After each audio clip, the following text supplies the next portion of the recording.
ನಮಸ್ಕಾರ. ಈ ದಿನಕ್ಕೆ ಸ್ವಾಗತ. ನಾನು GM ಪವಿತ್ರ. ಮೈಗ್ರೇನ್ ಅಂತಂದರೆ ತೀವ್ರ ತಲೆನೋವು ಅಥವಾ ಅರೆ ತಲೆನೋವು. ಸದ್ಯ ಹೆಚ್ಚಾಗಿ ಯುವ ಸಮುದಾಯವನ್ನು ಕಾಡುವಂಥ ಒಂದು ಆರೋಗ್ಯ ಸಮಸ್ಯೆ. ತಲೆಯ ಒಂದೇ ಬದಿಯಲ್ಲಿ ಯಾರೋ ಬಡದಂತೆ ನೋವಾಗುತ್ತೆ, ವಾಕರಿಕೆ ಬಂದಂಗಾಗತ್ತೆ, ವಾಂತಿ ಆಗುತ್ತೆ, ಬೆಳಕು ಕಂಡಾಗ ಕಣ್ಣು ಕುಕ್ಕದಂತಾಗತ್ತೆ. ಸೊ ಹೀಗೆ ಹಲವು ಕೆಟ್ಟ ಅನುಭವಗಳನ್ನು ಮೈಗ್ರೇನ್ಗೆ ಒಳಗಾದವರು ಅನುಭವಿಸಿರ್ತಾರೆ. ಅದರಲ್ಲೂ ಪುರುಷರಿಗಿಂತ ಅಧಿಕವಾಗಿ ಮೈಗ್ರೇನ್ಗೆ ತುತ್ತಾಗುವವರು ಮಹಿಳೆಯರಲ್ಲಿ ಮೈಗ್ರೇನ್ 2 ರಿಂದ 4 ಪಟ್ಟು ಹೆಚ್ಚಾಗತ್ತೆ ಅಂತ ಹಲವು ವೈಜ್ಞಾನಿಕ ಸಂಶೋಧನಾ ವರದಿಗಳು ಹೇಳುತ್ತೆ. 2004 ರಿಂದ 2009 American migraine prevalence and prevention AMPP ಸಂಶೋಧನೆ ಪ್ರಕಾರ ಪುರುಷರಿಗಿಂತ ಅಧಿಕ ಮಹಿಳೆಯರಿಗೆ ಮೈಗ್ರೇನ್ ಕಂಡುಬರುತ್ತೆ. 12 ವರ್ಷಕ್ಕಿಂತ ಮೇಲ್ಪಟ್ಟ 24,000ಕ್ಕೂ ಹೆಚ್ಚು ಮೈಗ್ರೇನ್ ಇರೋರಿಗೆ ಪ್ರಶ್ನಾವಳಿಯನ್ನು ಕಳುಹಿಸಿ ಲಭಿಸಿದ ಸುಮಾರು 16,000ದಿಂದ 18,000 ಉತ್ತರಗಳ ಆಧಾರದಲ್ಲಿ ಈ ಸಂಶೋಧನೆಯನ್ನು ಮಾಡಲಾಗಿದೆ. ಯೌವನಾವಸ್ಥೆಯ ನಂತರ ಮಹಿಳೆಯರಲ್ಲಿ ಮೈಗ್ರೇನ್ ಅಧಿಕವಾಗಿರುತ್ತೆ. ಸಾಮಾನ್ಯವಾಗಿ ಮಹಿಳೆಯರಲ್ಲಿ 25 ವರ್ಷದಲ್ಲಿ, ಪುರುಷರಲ್ಲಿ 24 ವರ್ಷದಲ್ಲಿ ಮೈಗ್ರೇನ್ ಕಾಡೋಕೆ ಶುರುವಾಗತ್ತೆ ಅಂತ ಸಂಶೋಧನಾ ವರದಿ ಹೇಳುತ್ತೆ. ಇನ್ನು 2022ರಲ್ಲಿ ಪ್ರಕಟವಾದ sex and gender difference in migraines a narrative review ಸಂಶೋಧನಾ ವರದಿಯೂ ಸಹ ಇದನ್ನೇ ಹೇಳುತ್ತೆ. ಮೈಗ್ರೇನ್ ಹೊಂದಿರುವವರಲ್ಲಿ ಲಿಂಗಾಧಾರಿತ ವ್ಯತ್ಯಾಸಗಳನ್ನು ವಿವರಿಸುವಂಥ ಪ್ರಮುಖ ಲೇಖನಗಳ ಆಧಾರದಲ್ಲಿ ಒಟ್ಟು 7 ಸಂಸ್ಥೆಗಳು ಸೇರಿಕೊಂಡು ಈ ವರದಿಯನ್ನು ಸಿದ್ಧಪಡಿಸಿದೆ. ಸೊ ಈ ಸಂಶೋಧನೆ ಪ್ರಕಾರ ಮಹಿಳೆಯರಿಗೆ ಅತಿ ದೀರ್ಘಕಾಲ ಮೈಗ್ರೇನ್ ಕಾಡತ್ತೆ. ಇವೆಲ್ಲದಕ್ಕೂ ಮಾನಸಿಕ ಒತ್ತಡ, ಜೀವನ ಶೈಲಿ ಕಾರಣ ಆಗತ್ತೆ ಅಂತ ಸಂಶೋಧನೆಗಳು ಹೇಳುತ್ತೆ. ಇನ್ನು ಈ ಬಗ್ಗೆ ಈ ದಿನ .com ಜೊತೆ ಮಾತನಾಡಿದ ವೈದ್ಯೆ, ಲೇಖಕಿ ವಸುಂಧರಾ ಭೂಪತಿ ಹೇಳಿದ್ದಿಷ್ಟು. ಮೈಗ್ರೇನ್ ಅಂದರೆ ಅರೆ ತಲೆನೋವು ಅನೇಕ ಕಾರಣಗಳಿಂದ ಮಹಿಳೆಯರಲ್ಲಿ ಕಾಣಿಸ್ಕೊಳ್ಳೋದು ಹೆಚ್ಚು. ಮೊಟ್ಟ ಮೊದಲ ಕಾರಣ ಅಂದರೆ ಆನುವಂಶೀಯ ಕಾರಣದಿಂದ ಮನೆಯಲ್ಲಿ ತಂದೆ ತಾಯಿ ಅಥವಾ ಯಾರಿಗಾದ್ರೂ ಇದ್ರೂ ಮಕ್ಕಳಿಗೆ ಅದು ಕಂಡು ಬರುತ್ತೆ.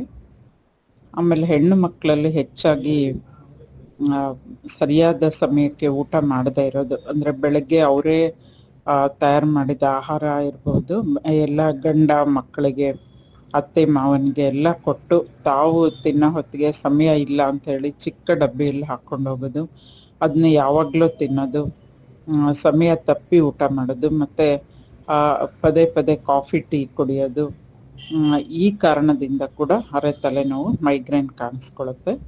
ಮತ್ತು ಪೋಷಕಾಂಶ ಇಲ್ಲದೆ ಇರೋ ಆಹಾರವನ್ನು ಸೇವಿಸೋದು, ಅಂದರೆ ಬರೀ ರೊಟ್ಟಿ ಚಟ್ನಿ ಅಥವಾ ಮುದ್ದೆ ಸಾರು ಅಥವಾ ಅನ್ನ ಸಾರು, ಆ ಥರ ತರಕಾರಿಗಳಿಲ್ಲದೆ, ವಿಟಮಿನ್ಗಳಿಲ್ಲದೆ ಮತ್ತು ಹೆಚ್ಚು ಪ್ರೋಟೀನ್ ಇಲ್ಲದೆ ಇರುವಂಥ ಆಹಾರವನ್ನು ಸೇವನೆ ಮಾಡೋದು ಕೂಡ ಕಾರಣ ಆಗುತ್ತೆ. ಪೋಷಕಾಂಶಗಳ ಕೊರತೆಯಿಂದ ಕೂಡ ಮೈಗ್ರೇನ್ ಸಮಸ್ಯೆ ಉಲ್ಬಣಗೊಳ್ಳುತ್ತೆ.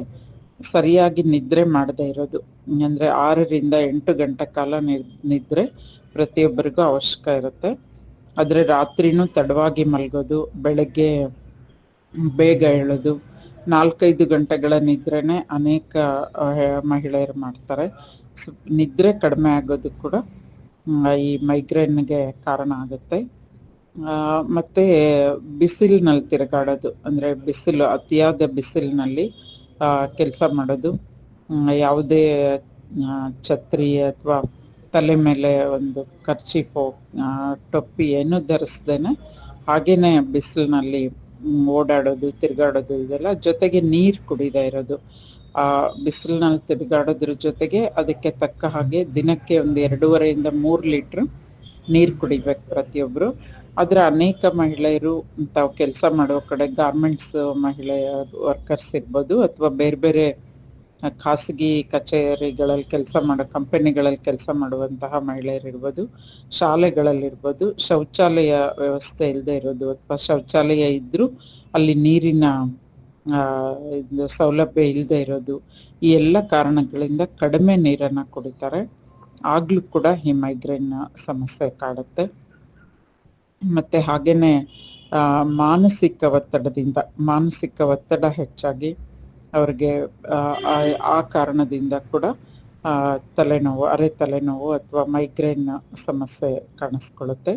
ಕೆಲವರು ಆಂಗ್ಸೈಟಿ ಅಂದರೆ ಆತಂಕದಿಂದ ಬಳಲ್ತಾ ಇರ್ತಾರೆ, ಡಿಪ್ರೆಷನ್ನು ಅಂದರೆ ಖಿನ್ನತೆಯಿಂದ ಬಳಲ್ತಾ ಇರ್ತಾರೆ. ಅವರಲ್ಲೂ ಈ ತಲೆನೋವಿನ ಸಮಸ್ಯೆ ತುಂಬ ಕಾಡ್ತಾ ಇರುತ್ತೆ. ಆಮೇಲೆ ಕೆಲವು ಮಹಿಳೆಯರಲ್ಲಿ ಈ ಮುಟ್ಟಿನ ಅವಧಿಯಲ್ಲಿ ಅಂದರೆ ಮುಟ್ಟಿಗೆ ಮುಂಚೆ ಇರ್ಬೋದು ಅಥವಾ ಮುಟ್ಟಿನ ದಿನಗಳಲ್ಲಿ ತಲೆನೋವು ಕಾಡುತ್ತೆ. ಅಂದರೆ ಹಾರ್ಮೋನಿನ ಏರುಪೇರಿನಿಂದ ಕೂಡ ಕೆಲವರಲ್ಲಿ ತಲೆನೋವಿನ ಸಮಸ್ಯೆ ಕಾಡೋದುಂಟು. ಹಾಗಾಗಿ ಯಾವ ಕಾರಣದಿಂದ ಈ ತಲೆನೋವು ಬರ್ತಾ ಇದೆ ಅಂತ ನೋಡಿ ಅದಕ್ಕೆ ತಕ್ಕ ಚಿಕಿತ್ಸೆಯನ್ನು ತಗೊಳ್ಬೇಕು. ಮತ್ತು ಕೆಲವರಿಗೆ ಋತುಬಂಧದ ಸಮಯದಲ್ಲಿ ಅಂದರೆ ಮೆನೋಪಾಸ್ ಹತ್ರ ಆದಾಗ ಆಗಲೂ ಕೂಡ ಈ ತಲೆನೋವಿನ ಸಮಸ್ಯೆ ಕಾಡೋದುಂಟು. ಹಾಗಾಗಿ ಪ್ರತಿಯೊಬ್ಬರೂ ಕೂಡ ಪೋಷಕಾಂಶಯುಕ್ತ ಆಹಾರವನ್ನು ಸರಿಯಾದ ಸಮಯಕ್ಕೆ ಸೇವನೆ ಮಾಡೋದು, ಮತ್ತು ಹೆಚ್ಚು ಟೀ ಕಾಫಿ ಕುಡಿದೇ ಇರೋದು, ಅದು ಖಾಲಿ ಹೊಟ್ಟೆಯಲ್ಲಿ ಕಾಫಿ ಟೀಯನ್ನು ಸೇವನೆ ಮಾಡದೇ ಇರೋದು, ಮತ್ತು ನಿದ್ರೆ 6 ರಿಂದ 8 ಗಂಟೆ ಕಾಲ ನಿದ್ರೆ ಮಾಡೋದು, ಪೋಷಕಾಂಶಯುಕ್ತ ಆಹಾರವನ್ನು ಸೇವನೆ ಮಾಡೋದು. ಎಲ್ಲ ಆಹಾರದಲ್ಲಿ ಸಮತೋಲನ ಆಹಾರ ಇರಬೇಕು. ಬೇಳೆಕಾಳುಗಳು, ಏಕದಳ ಧಾನ್ಯ ಮತ್ತು ತರಕಾರಿ, ಹಣ್ಣುಗಳು ಎಲ್ಲವೂ ಒಳಗೊಂಡಂಥ ಮಾಂಸಾಹಾರ ಸೇವಿಸುವರಾದರೆ ಮೊಟ್ಟೆ, ಮಾಂಸ ಎಲ್ಲವನ್ನು ಸಮತೋಲನ ಆಹಾರವನ್ನು ಸೇವನೆ ಮಾಡೋದ್ರಿಂದ ನಾವು ಹೆಚ್ಚಿನ ಈ ಮೈಗ್ರೇನ್ ಸಮಸ್ಯೆಯನ್ನು ತಡೆಗಟ್ಟಬಹುದಾಗಿದೆ. ಮೈಗ್ರೇನ್ ಮಾತ್ರ ಅಲ್ಲ, ಸಾಮಾನ್ಯವಾಗಿಯೇ ಪುರುಷರಿಗಿಂತ ಮಹಿಳೆಯರಿಗೆ ಅಧಿಕ ಆರೋಗ್ಯ ಸಮಸ್ಯೆಗಳು ಕಾಡುತ್ತೆ. ಮಹಿಳೆಯರ ಜೀವನದಲ್ಲಿ ಮುಟ್ಟು, ಗರ್ಭಧಾರಣೆ ಮತ್ತು ಮುಟ್ಟು ನಿಲ್ಲುವಿಕೆ, ಮೆನೋಪಾಸ್ ಸಮಯದಲ್ಲಿ ಹಾರ್ಮೋನ್ಸ್ಗಳಲ್ಲಿ ಭಾರಿ ಏರ್ಪೇರಾಗ್ತಾ ಇರುತ್ತೆ. ಇವೆಲ್ಲವೂ ಸಹ ಥೈರಾಯ್ಡ್, ಖಿನ್ನತೆ ಮತ್ತು ಮೂಳೆಗಳ ದೌರ್ಬಲ್ಯಕ್ಕೆ ಕಾರಣ ಆಗುತ್ತೆ. ಹಾಗೆಯೇ ಮಹಿಳೆಯರಲ್ಲಿ ರೋಗ ನಿರೋಧಕ ಶಕ್ತಿಯೂ ಸಹ ಪುರುಷರಿಗಿಂತ ಭಿನ್ನವಾಗಿರುತ್ತೆ. ಅದಕ್ಕಾಗಿ ಮಹಿಳೆಯರು ಹೆಚ್ಚಾಗಿ ತಮ್ಮ ಕುಟುಂಬದ ಜೊತೆಗೆ ತಮ್ಮ ಬಗ್ಗೆಯೂ ಕಾಳಜಿ ವಹಿಸೋದು ಮುಖ್ಯ.